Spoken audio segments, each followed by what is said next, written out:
حي على الفلاح.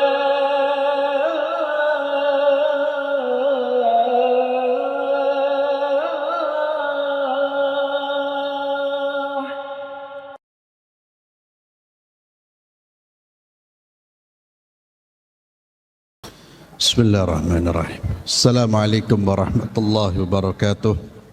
Para hadirin jamaah Masjid Al-Falah yang saya muliakan, alhamdulillah pada siang hari ini kita diberi kesempatan oleh Allah Subhanahu wa taala untuk kembali bisa melaksanakan salat zuhur secara berjamaah yang dilanjutkan dengan kajian singkat insyaallah.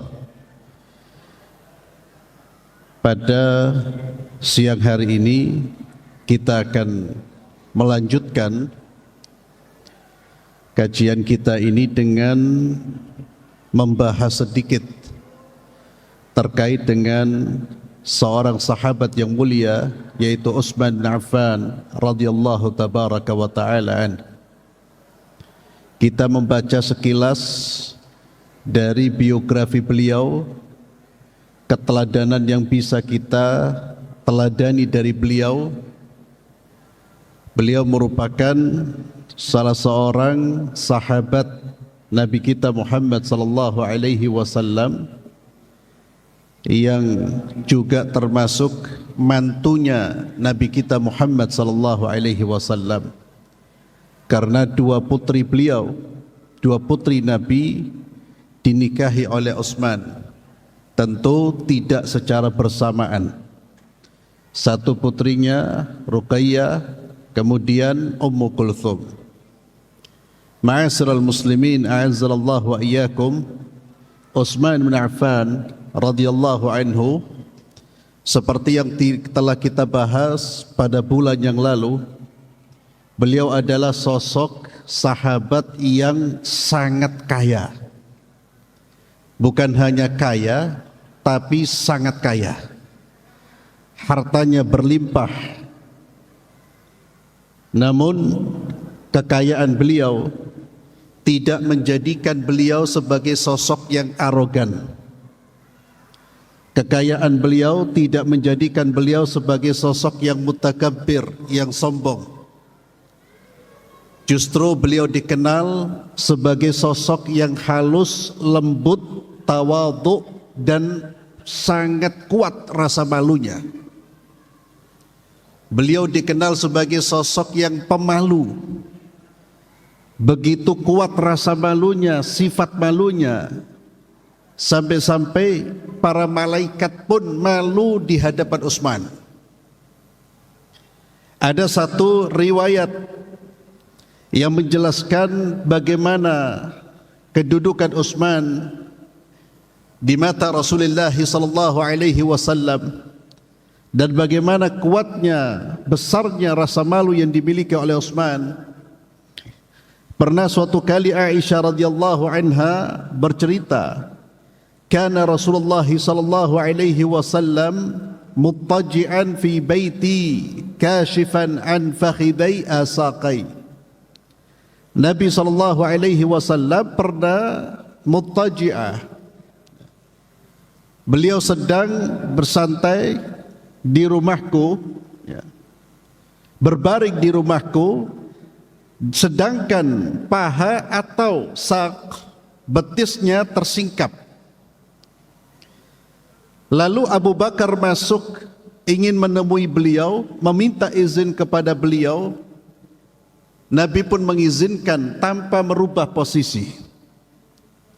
Kemudian Umar masuk ingin menemui beliau, meminta izin ingin menemui beliau, dan Nabi pun mengizinkan. Nabi pun dalam keadaan semula, tidak merubah posisinya, yakni dalam posisi berbaring, betisnya tersingkap.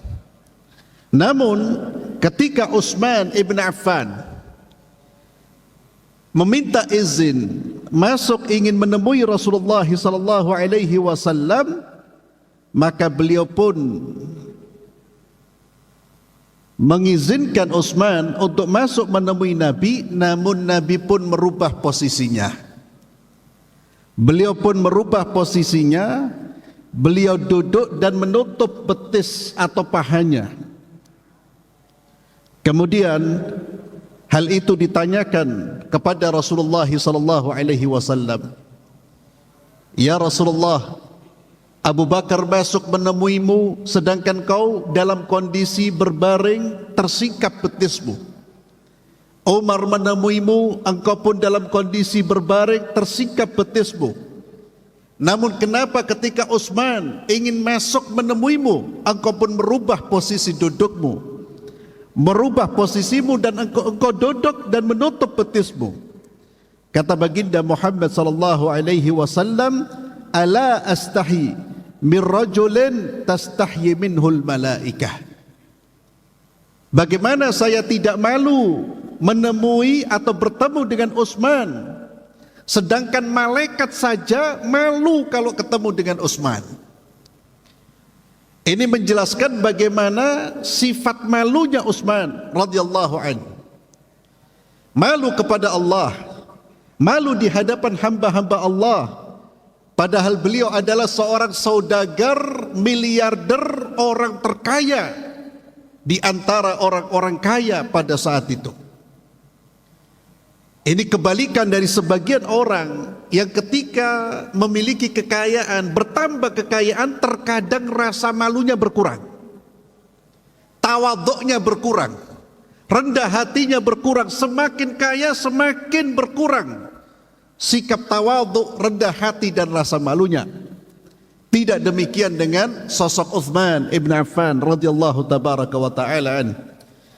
Ma'asyiral muslimin, Utsman bin Affan juga memiliki keutamaan yang besar untuk menjaga agama Allah Subhanahu wa taala, di mana di zamannya itu disatukan tulisan Al-Qur'an menjadi satu rasm, satu tulisan yang dibaca sehingga tidak terjadi ikhtilaf, tidak terjadi perbedaan baca di antara kaum muslimin.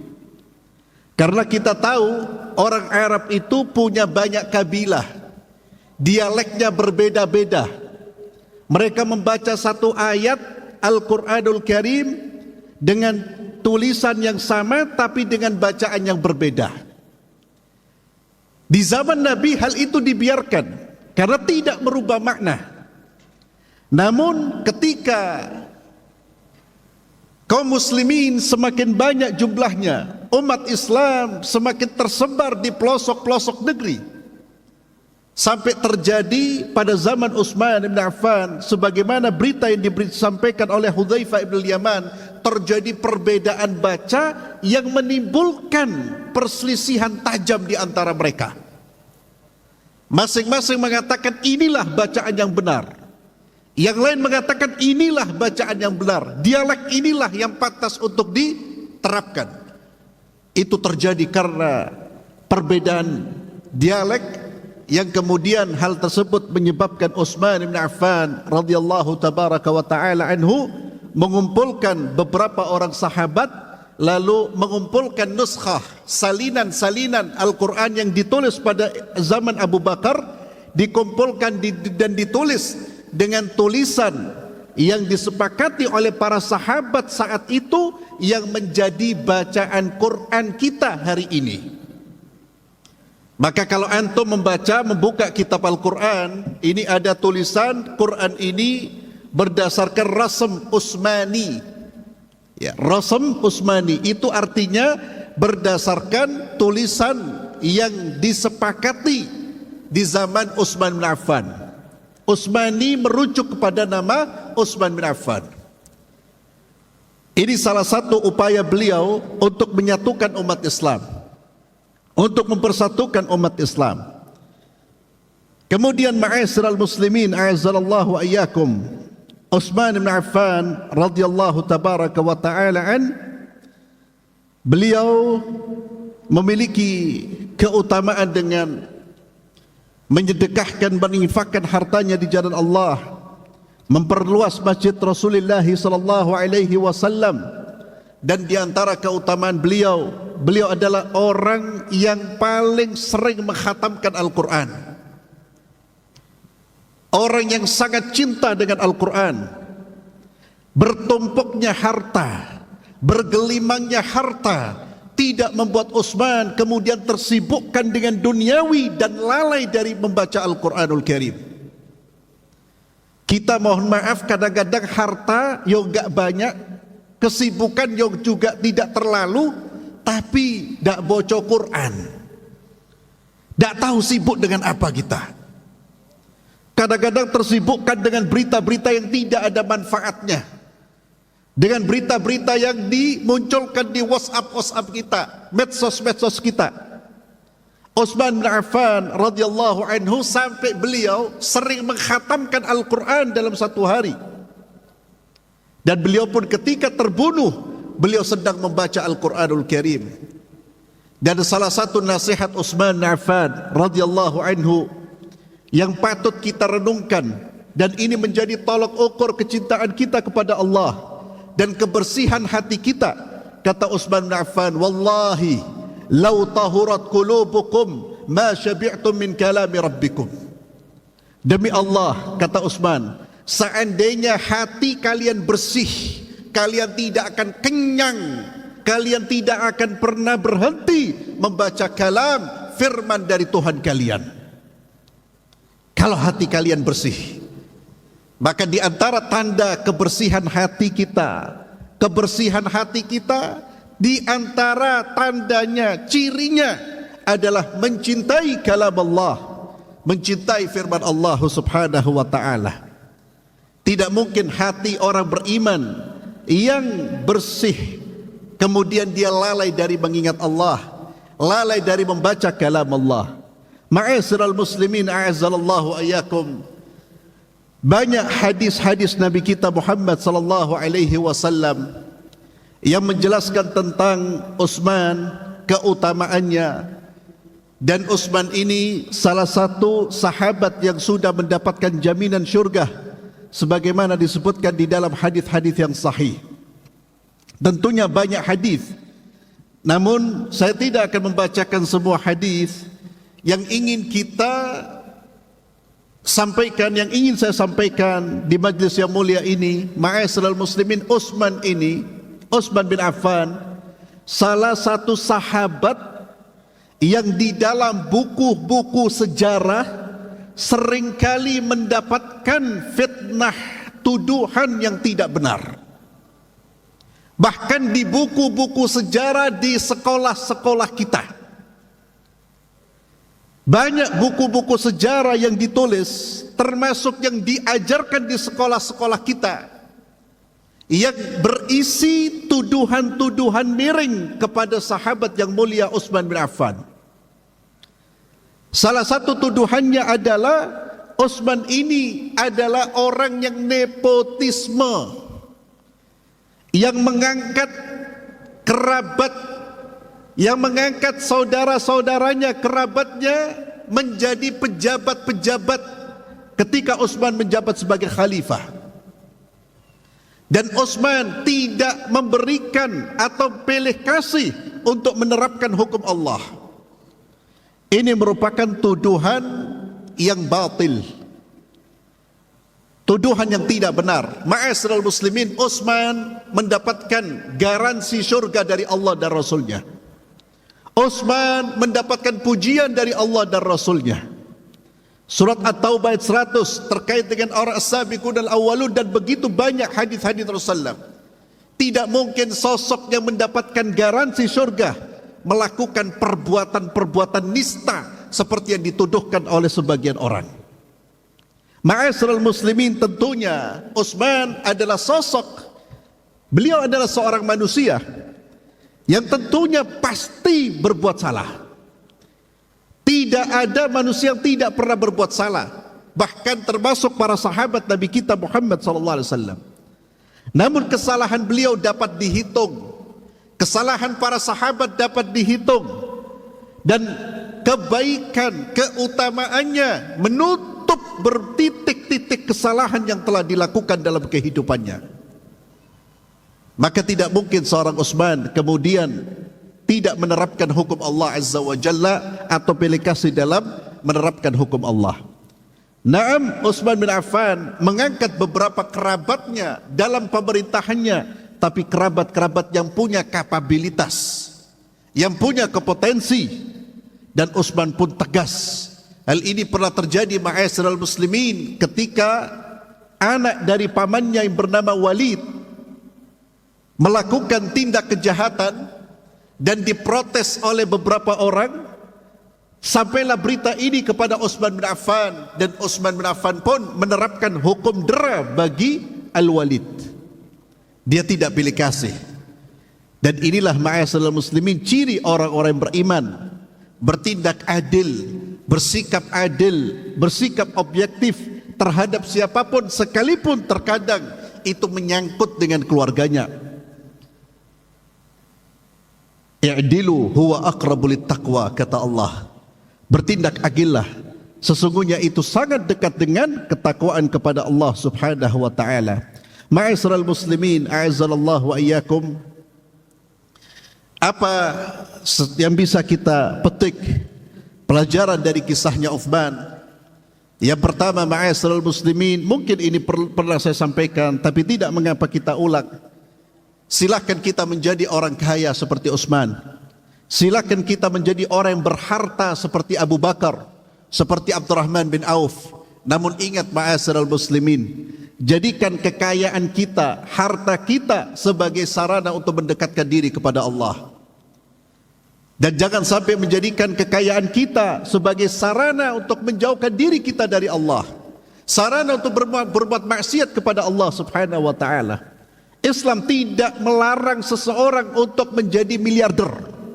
Islam tidak pernah melarang seseorang untuk menjadi kaya raya. Namun ketika kita punya niat untuk kaya, kita punya keinginan untuk kaya, maka pastikan niat kita benar. Pastikan kita kaya seperti Utsman. Bukan hanya hartanya, tapi sikap dan perilakunya. Bahkan 10 sahabat yang dijamin masuk surga, sebagian besar mereka adalah orang-orang yang kaya. Yang kedua, ma'asyiral muslimin, a'azzallahu wa iyyakum.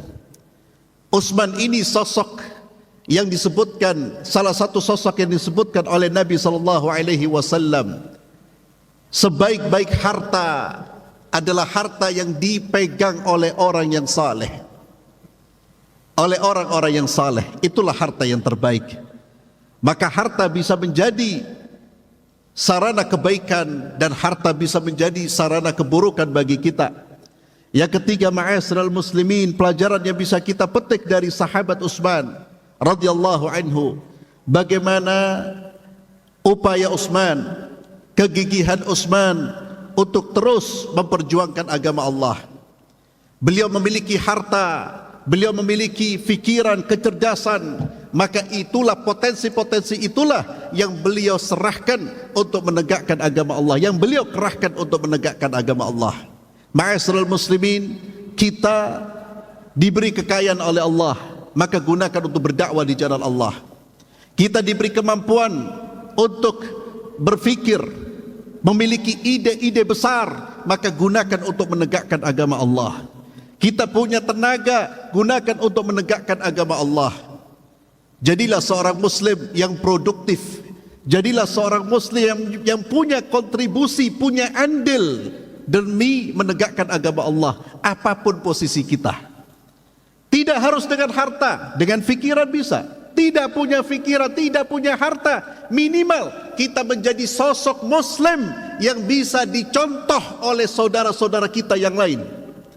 Kita bisa menerjemahkan keindahan Islam dengan perbuatan kita, dengan akhlak kita, dengan tawadhu kita, dengan rendah hati kita. Jangan sampai ma'asyiral muslimin, kita tidak berjihad dengan harta, tidak dengan fikiran, tidak dengan tenaga.